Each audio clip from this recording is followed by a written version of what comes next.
introduce the Irish Green Building Council. As we said, we launched in 2011, and we're really there to assist government in the move towards a more sustainable built environment. I always use this diagram as a good summary of why we're of the challenge we face. We have a population that's going to, a global population of about 9, that's going to grow to about 9 billion over the next 20, 30 years. So we have two trends. We have increasing, we have 9 billion people with higher requirements for consumption, but at the same time we have declining ecosystem services. So we're using up more land for development, we're using up more minerals, we're increasing our level of land take for food, fisheries. So we've declining ability of the planet to meet our needs, but we've increasing consumption. So this creates a real crisis for us. You've seen the impact on insect populations of, if you even look at the Malthusian, back in the 18th century, you know, we thought that we couldn't meet food, we couldn't actually meet increasing population's need for food. And then we found technological solutions, but we're beginning to find out that those technical solutions don't always work. So we have a real crisis, so we have to find some way of meeting everybody's needs without, you know, without scuppering our own chances of survival. The planet will be fine, it's just we have a problem as a human, as a species. So really that is the challenge.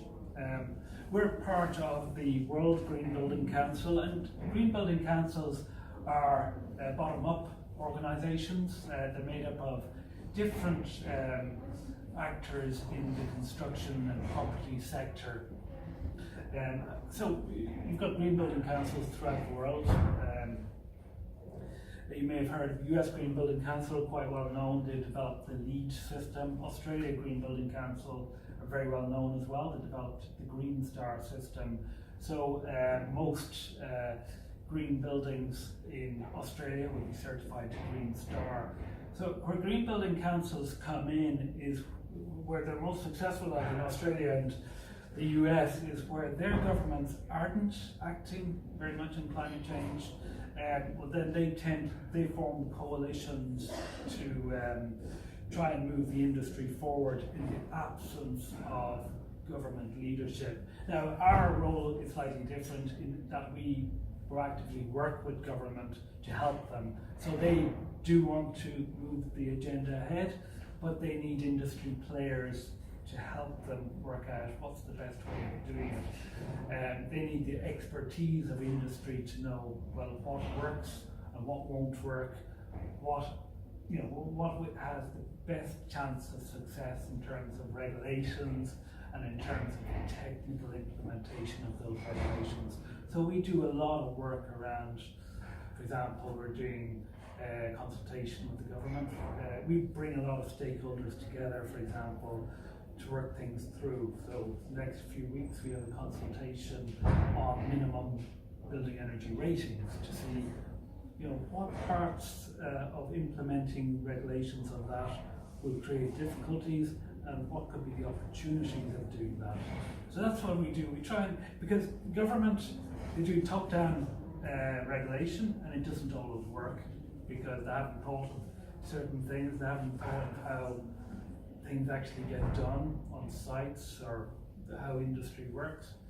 So it's really important to have top-down and bottom-up, to meet in the middle, to actually allow things to work to move faster, really.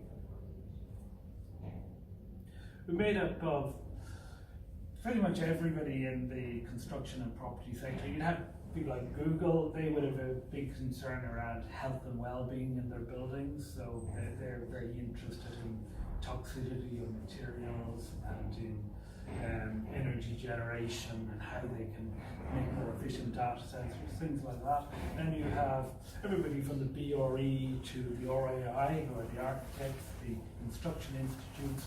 They're all trying to get their members to skill up in sustainability. So they partner with us to work out how they can help their own members to become more sustainable.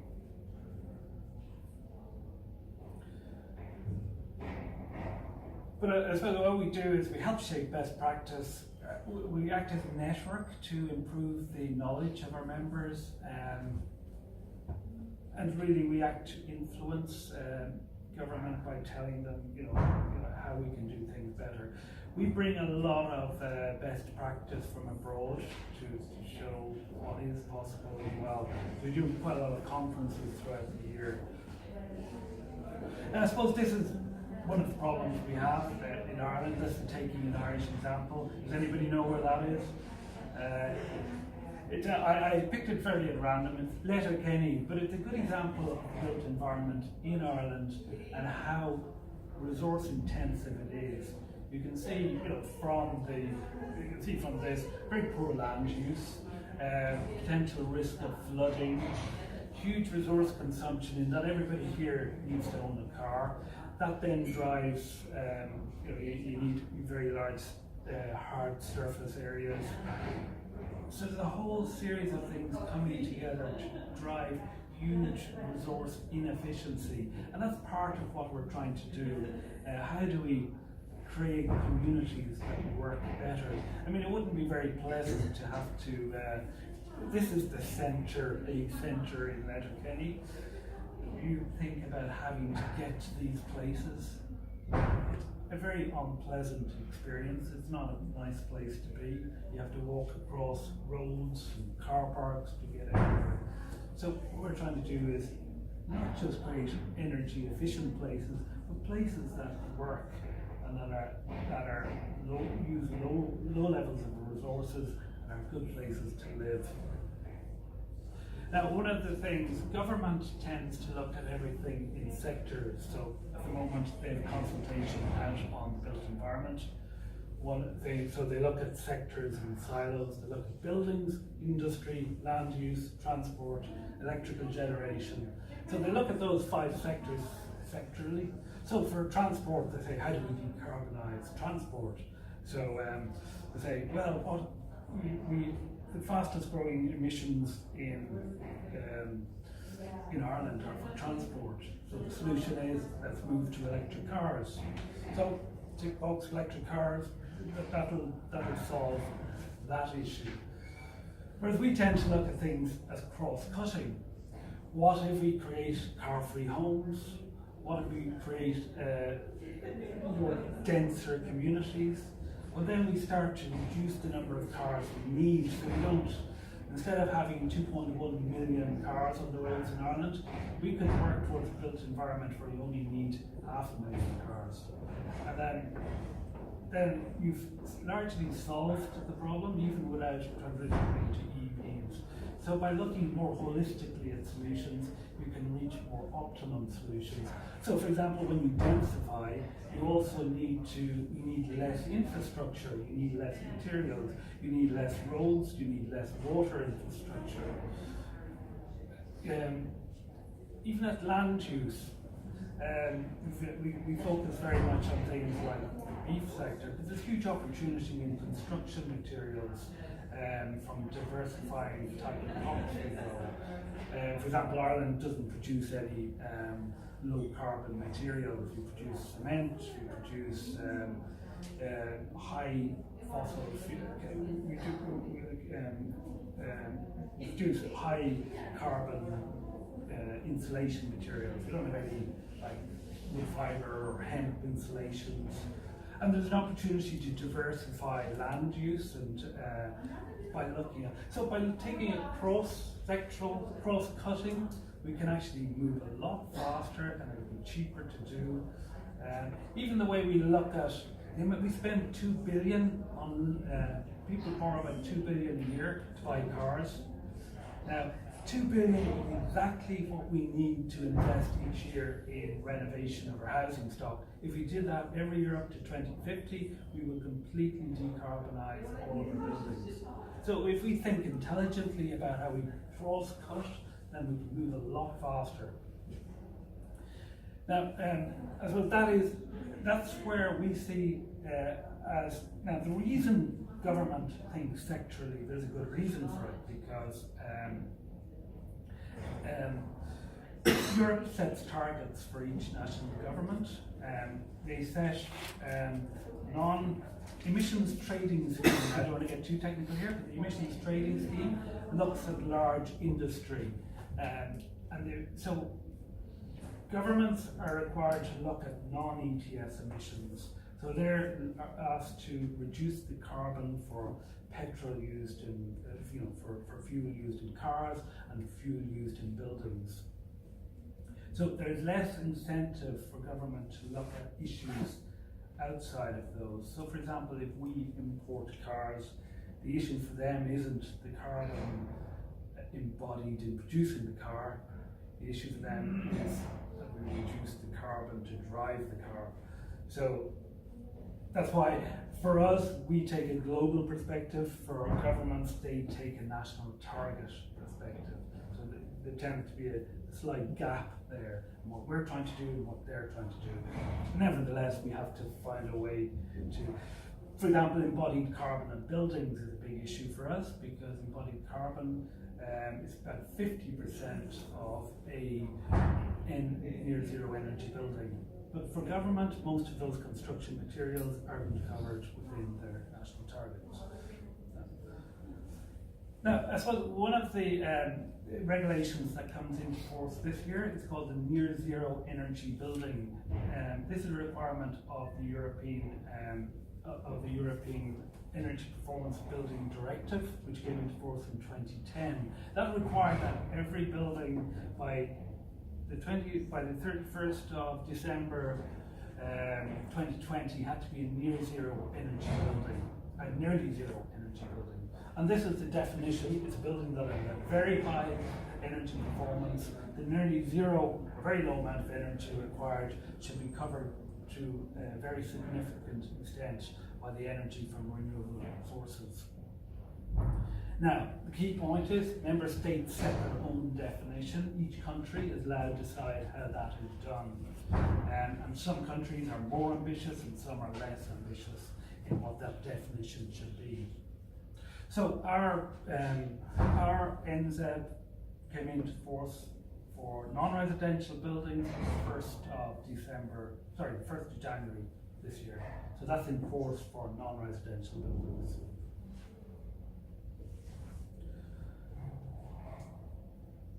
For residential buildings, our regulations were already quite good.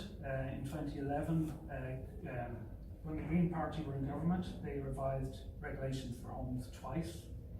That brought the regulations up to quite a good standard in 2011. They were 60% better than buildings that were built during the last boom.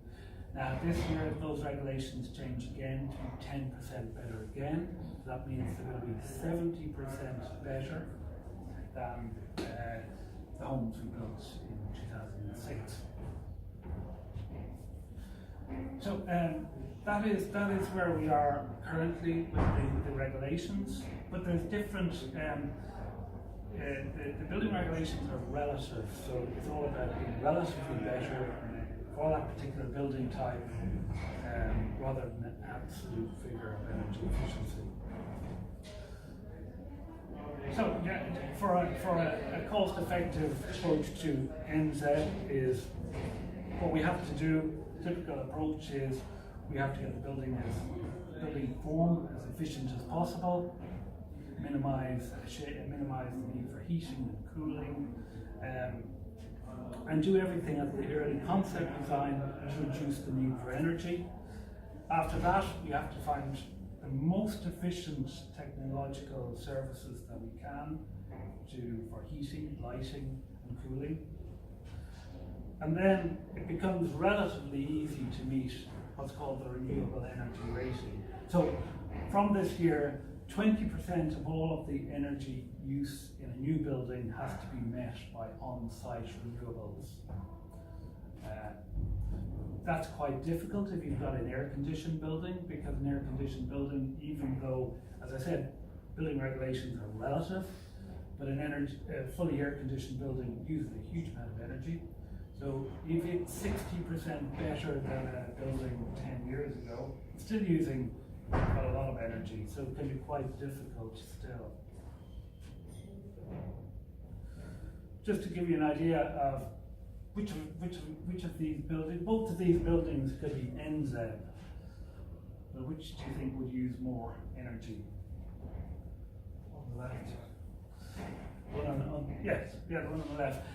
You know, the basic issue with you can still this is a passive house building, and it's simply achieved energy. A lot of its energy efficiency is achieved by a simple form with very low heat loss, whereas something like this is a lot more complex and will always have a very high heat loss. Even if you do insulate it very well, it will still require more energy. We can do simple things, avoiding the need for cooling and shading. This reduces, say for office buildings, heating is a very small part of the energy used in an office building. The main issue is cooling and lighting. Now with lighting, over the past 10 years, as we've gone to LED lighting, we've halved the amount of energy need for lighting. So cooling and ventilation are the big ones in office buildings. Ventilation uses a huge amount of energy. It uses up to 40% of the energy in the building for the fans, and so that's why you need very efficient systems in offices to reduce energy. So if you look at, say, the central bank, a key part of its strategy is this very complex, solar shading thing. So the architect used solar shading as a way of creating a very interesting building, but there's a reason for this mesh. It's there. It dramatically cuts energy use by reducing the amount of cooling that is needed. Because offices are used during the day, so we tend to think of homes as solar homes as collecting energy from the sun, whereas with offices generally you want to do the opposite. Again, another option for offices is the use of thermal mass, where you're using a lot of say you're using ceilings, and you maximize the area. This building, for example, maximizes the area of thermal mass available to the space. So during the day, and you get a lot of internal heat gains from people and from computers and lighting. The concrete absorbs the heat, and then at night they open up windows on either side, and that brings cool air across, takes all the heat out of the slab, and then the slab in the morning is pre-cooled and ready to absorb the heat during the day. Another key strategy in buildings is air tightness. Air tightness is one of the most important issues in creating energy efficient buildings, and one of the key things you need to do is define where's your air tight. Say for example, where's your thermal envelope and where is your air tightness. Architects need to know, okay, that might be my thermal envelope, but where is that is my overall envelope in blue, but you need to understand continuity of the thermal envelope and the continuity of the air tightness. Yeah, when you say a thermal envelope, just what exactly does that mean? That's where you put the insulation, so that's where that's the division between the heated spaces and the cool external air. So it's very important to know where that is. What parts of the building are you going to be heating? Because then you have to very carefully link up, because each junction will create issues for heat loss. So you need to be sure that they all join up and they're all They're all completely continuous. That's a very important part of creating energy efficient buildings. Just understanding how your building works, where that line is. Because once you know that, then you zoom in on all of those junctions and you work out how you eliminate any what we call thermal bridging. Thermal bridging is, say you've got an insulation here, any little penetrations going through that, like a piece of steel, create a thermal bridge. And when you've got a very well insulated structure, even small penetrations through that envelope create a very large level of heat loss. So I've talked very much about, energy efficiency. I'm just going to talk briefly about what is happening in Ireland at the moment. You will see increasingly for commercial buildings the use of sustainability rating tools like LEED and BREEAM, and they've become very popular in the commercial sector. And LEED is probably one of the most popular, is the most popular at the moment. There's about 71 buildings certified to LEED in Ireland, and you can see this is rising rapidly in the past 2 years. And BREEAM is about 40 buildings, so about 70 certified to LEED and 40 to BREEAM, but it's rising quite rapidly. Generally, LEED is used by the private sector, and BREEAM is used by tends to be used more by universities. There's a key difference between how BREEAM works for energy efficiency and LEED. BREEAM uses the national regulations, and you score more points the better you are than national regulations. LEED uses one global benchmark. Now that's why you will find in Ireland, if you compared the profile for LEED buildings in the US, most LEED buildings in the US would be silver. The vast majority of buildings in Ireland are either gold or platinum, because in a lot of US states there are no building regulations for energy efficiency, so there's no floor. Whereas in Ireland we have relatively good energy efficiency regulations, so to a certain extent you're always going to score well in LEED in Ireland. So that's a key thing to remember. But LEED is not just energy efficiency, it covers a whole range of other indicators. And that's why we call it a sustainability rating system as opposed to an energy efficiency rating system. Here are just some LEED buildings in Ireland. This is a very interesting one. This is the HSE headquarters. This was a museum, a protected structure that was built in the 1970s. It's a classic piece of Mies art. Mies van der Rohe is the famous 20th century architect. But this was built by Scott Allen Walker, who were keen students of Mies van der Rohe. So it's a protected structure, but they managed to bring this up to a LEED platinum level about 2 years ago, while retaining the whole architectural quality. What does it usually take to upgrade a building a level? Like, is it usually a full overhaul of the building, or is there often just some simple things that buildings can do? Well, for this building, I mean, it was a complete overhaul, because take for example the facade. What they had to do, they had to basically take down the whole facade and put it all back together again, so it looked exactly like it did previously, whilst putting in thermal bridges. So each one of those steel stanchions was going right through the facade. So as you can imagine, on a cold day, you were getting condensation on the inside of each one of those steel stanchions. So what they had to do is take down the whole facade, integrate thermal bridges, double glazing, replicate the exact colour and shading of each of the panels, so that the conservation officer in Dublin City Council accepted that the building looked exactly like it did before. So this is why this is a particularly interesting building, because this was designed by Scott Allen Walker in 1970.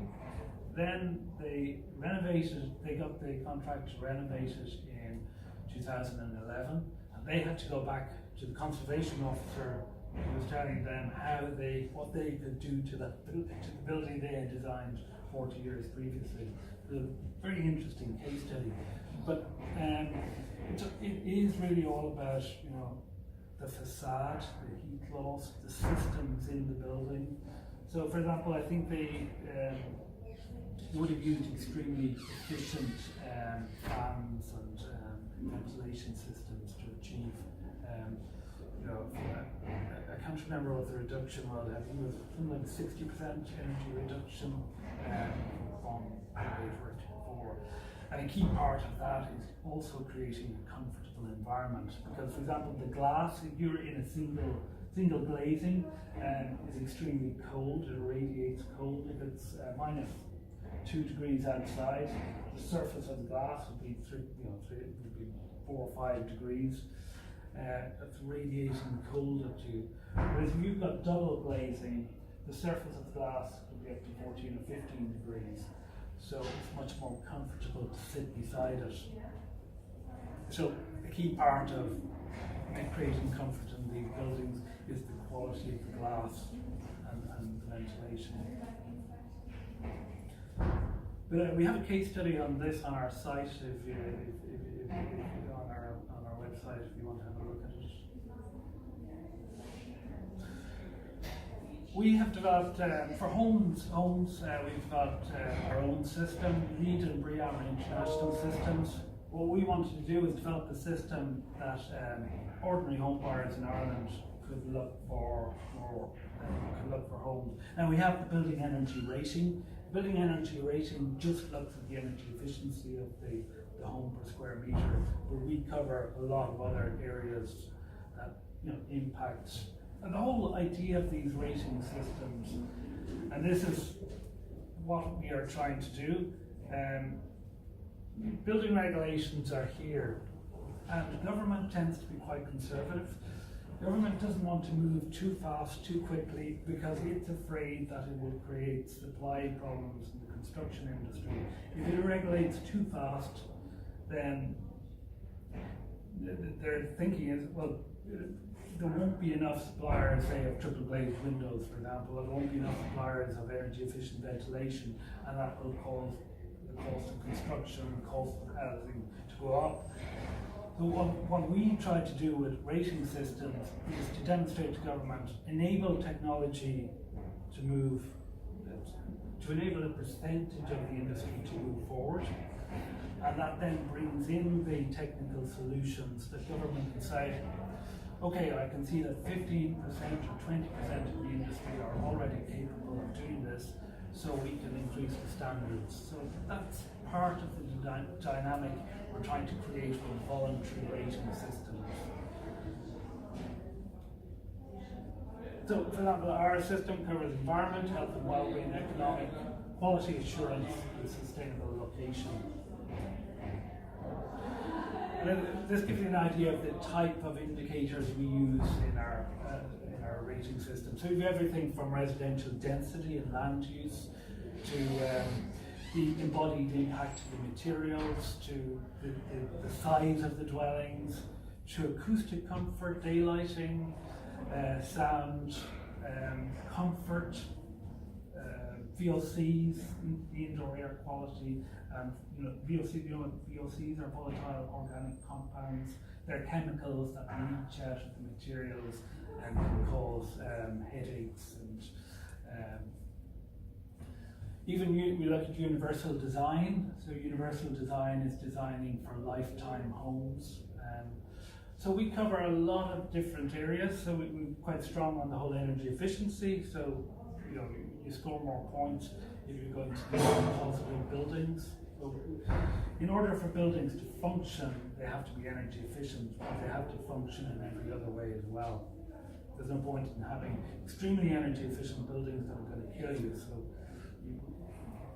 sustainability is about health and well-being, environment, and it has to be reasonably economic to do as well. It has to have economic benefits for the occupants in terms of lower costs. this is an example of homes that we certified for Dunleary Rat Dam. These are built to an A1 BER or A1.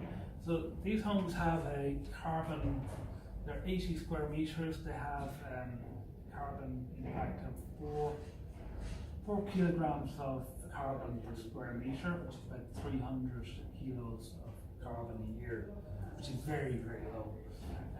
And they're fully heat pumps, they're fully electrical, which means that as the grid decarbonizes, the electrical grid decarbonizes, then they will go down to zero carbon over the next 20 years.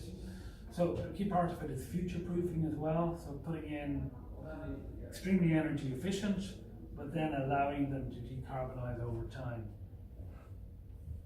Now, what I'm going to talk about, these are completely future-proof for carbon in their operation, but I'm going to drill into a little bit into, if you take, for example, homes built to the current building regulations, about 23% of the carbon is related to the actual operation of the lighting and systems in the home. But then you have another part is all the equipment that you bring into the home, the large screen televisions, your coffee maker, all of the equipment you plug in, that's not part of the building regulations. So that's almost as much carbon again in homes built to the current. Now, admittedly, the current regulations are quite good by European and by global standards. Our current building regulations are very good for energy efficiency. But then there's the embodied impact of the materials. That's quite a large part as well. Then you have transport. Depending on the location of the home, that's quite a large impact as well. Water isn't really measured very well in homes at the moment, and that has quite a large impact. So, for example, in an apartment built to the regulations that are coming in, water will account for 70% of the regulated energy in homes. It's not something you think of, because apartments are so inherently efficient. They use very little heat, because apartments don't lose heat through the walls on either side, and if they're mid-floor, they don't lose heat up or down either. So the main thing in apartments is the hot water you generate from baths and showers. However, it's quite easy to specify water efficient equipment. There's the European water label. And there's a massive gap between the most water efficient taps you can buy on the market and the least. They go from typically water efficient tap uses about 5 litres per minute, whereas the most inefficient would use about 50. So there's a factor of 10 there. And if that's hot water, then you've got a massive gap in energy. Electrical plug loads, another key item. So, use of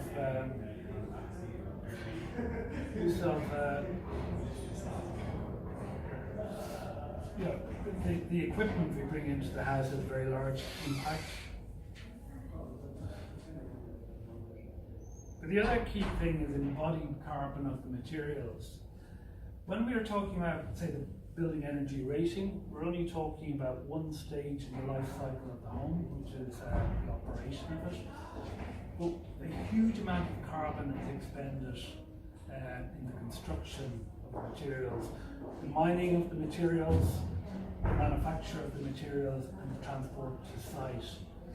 So for an NZ building, for an NZ home, it's about, it works out at about 700 kilos of carbon per square metre, whereas the operation is 4 kilos per square metre. But over 100 years, say a home lasts 100 years, even if you divide that 700 for low density housing, if you even that 700 over 100 years, that's still 7 kilos versus 8 kilos. So it's roughly equivalent for a near zero energy building, materials and the operation. Which is why we've developed a environmental product declaration program that allows material manufacturers to actually declare the impact of their materials, so that we can start to measure, so that architects and engineers can actually start to measure what the impact of the total impact of the building.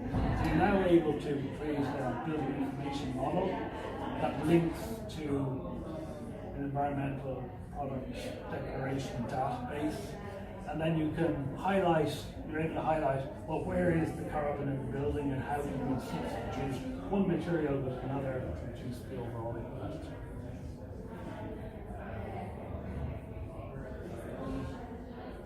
And that's not regulated for the moment. So that's the type of thing we do. We introduce new concepts. This is already regulated for in Holland or Finland, not in Ireland. And what we're trying to do is normalise this so that within 2 to 3 years, government will say it's time to regulate the embodied carbon as well. So we're building up data from all the national producers of construction products on the impact of their materials.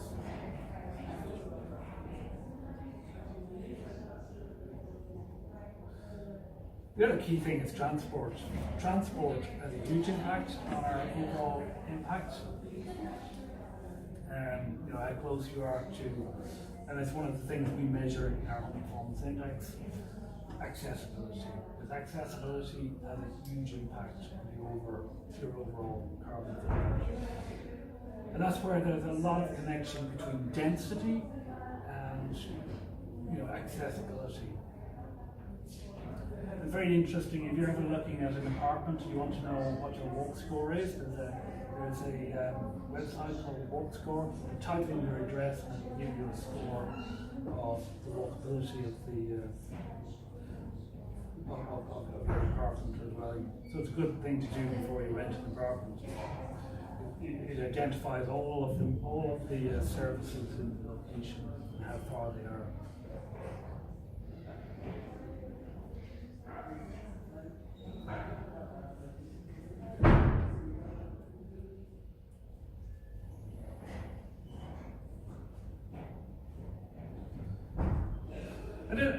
One of the things that density enables is the sharing of services. So what tends to happen, there's actually an inverse proportion between energy efficiency. We had a Cambridge professor over about in 2012 or 2013. He'd done a study on an inverse proportion. He did a study in Stuttgart and he found an inverse proportion of the carbon footprint of families as related to the energy efficiency of their homes. Because what he found is that most energy efficient homes were located in the suburbs. They were larger, people tended to drive cars, whereas the least energy efficient homes in the centre of Stuttgart were less efficient. People were able to walk and drive, and they shared services in smaller homes. So really what we're trying to do is optimize the type of homes that we build, optimize the size, and the ability of them to share services like car sharing or a local. If you have the local hire shop and you can rent a drill instead of buying it, that has an impact to their carbon footprint, things like that. Generally, if you live near a cinema, you're not going to build on a basement home cinema. You don't need to. And a key part of the way we design cities has to be around giving you over more space for alternative transport. I'm sure you're familiar with this image. For Dublin, we're going to have to take a huge amount of space away from the car in order to create all of that cycle and walking infrastructure. But this is what's possible as opposed to this. Which brings us back to how we remake them to be be overall more resource efficient. I've worked out that we can build the entire, if we reduced our car fleet by 50%, that would create enough space to build all of the houses that we need over the next 25 years. Reducing the car fleet by 50% will free up 10,000 hectares of land, which is enough to build about 700,000 homes. Yeah. Is that based on like where the cars are parked? Like that's the space? Yeah, each car space takes up about 15 square meters, Okay. plus access roads about 20 square meters.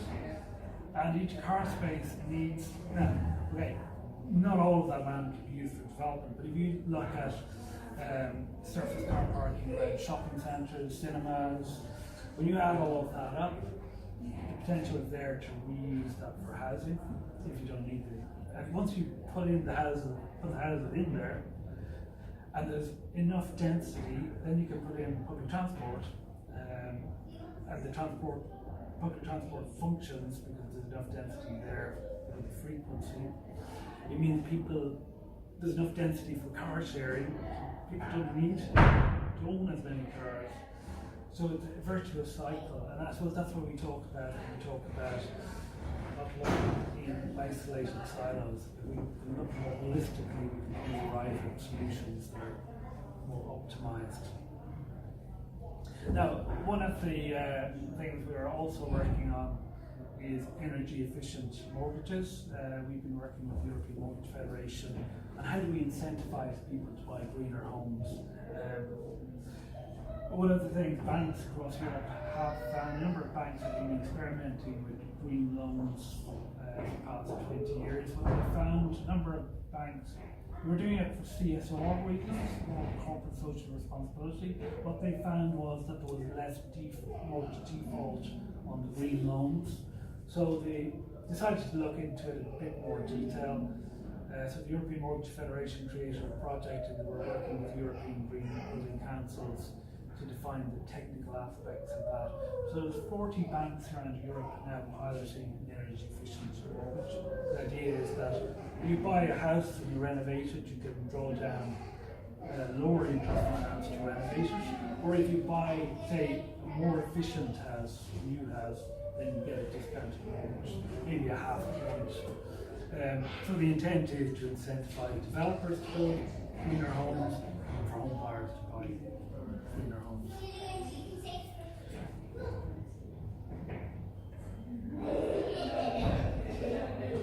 And a key part of, how do we sell a green building? A key part of it is around, there's a huge synchronicity between well-being and green building. So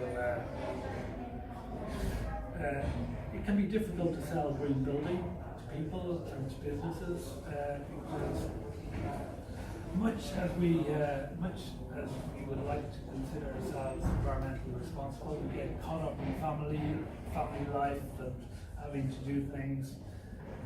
And what people are most concerned about is what is the impact on my family's health. But there's so many benefits from more comfortable buildings, from better daylight levels, healthy materials, that it's actually easier to sell the health and well-being of greener buildings than the green part of it. Cost is another aspect of it. So if you're more interested in finding out about our Home Performance Index, we have a website there. You can have a look at some of the buildings that we have been certifying. It's only beginning to take off this year, so you should see more of them up there in the next 2 years. So where to next? So we've reached regulations in terms of nearly zero energy buildings are there. But as I said, for an air-conditioned building, it's not really near zero energy building. A lot of the office buildings you see going up around town may be achieving nearly zero energy building, the regulations, but they're certainly not nearly zero energy buildings. And a couple of examples, there's a number of buildings that have actually moved to net zero energy buildings. an example of a student competition in Paris, where they met all of the energy requirements of building. So on this south-facing facade, we have a solar thermal collector, and behind that facade there's a massive 5-story water tank that collects all of the water across the year into a seasonal store. So the building itself is built to passive house. The store collects all the hot water, so that provides enough heat to heat the apartments and provide hot water. And then on the roof, there's a complete solar array that meets most of the electricity requirements. This is a building in Norway. This is Powerhouse. Powerhouse, the group of businesses have come together in Norway called, and they've set up a collaborative definition of energy positive buildings called Powerhouse. So some of the drivers, I don't know if you know architects here, one of the drivers behind it is very well known architect called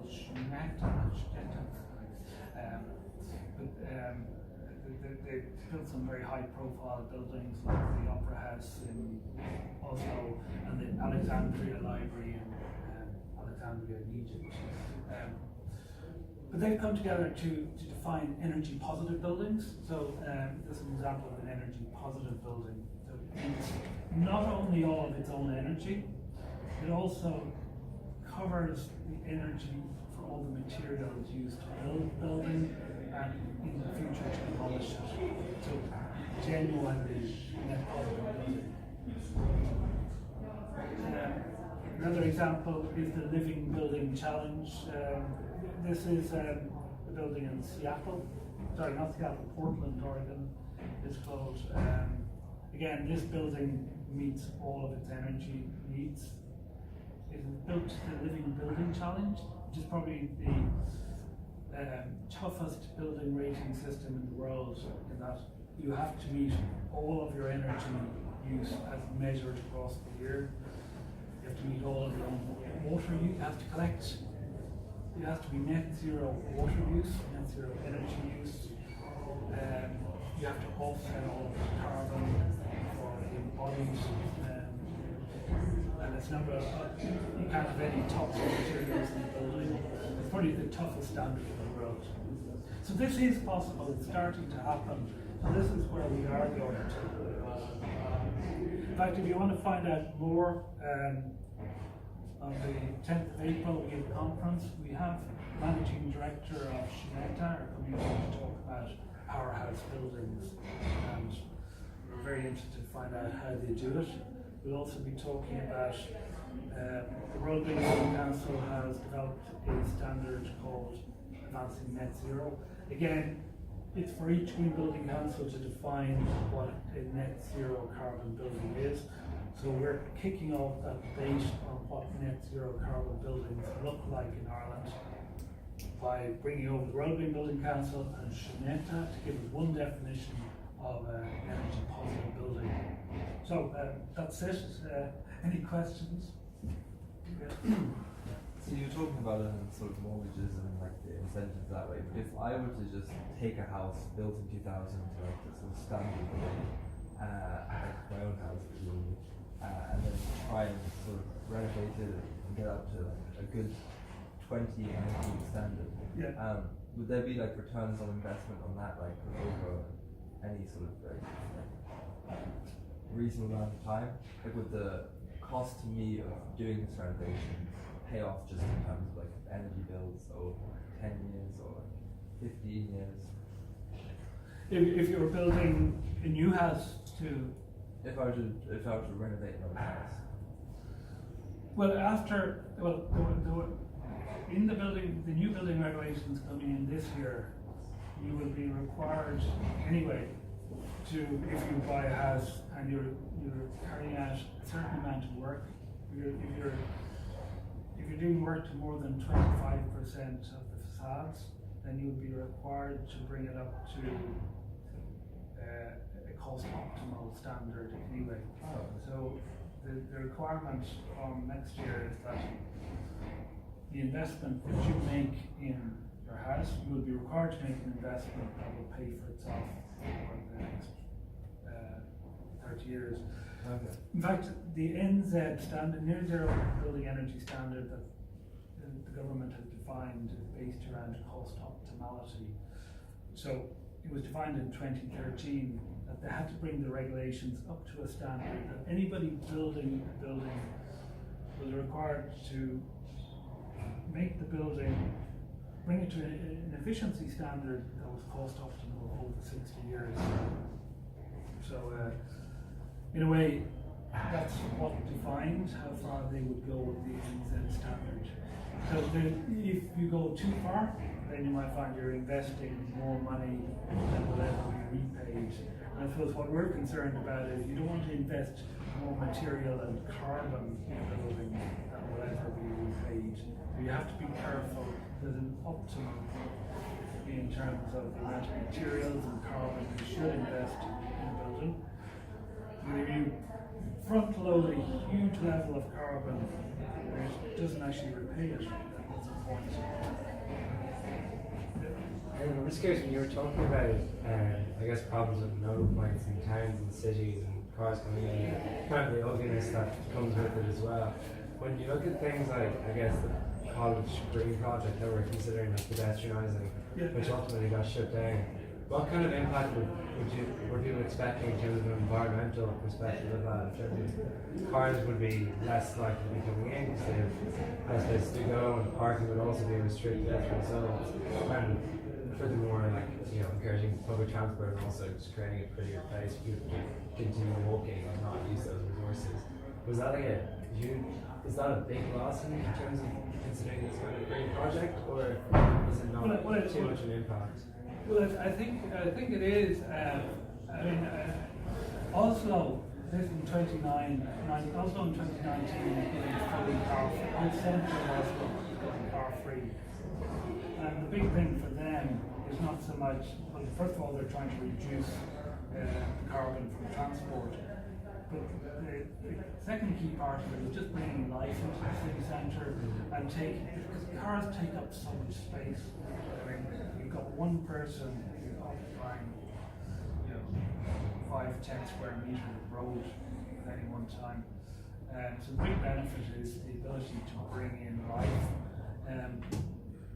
That also impacts the ability to plant more trees.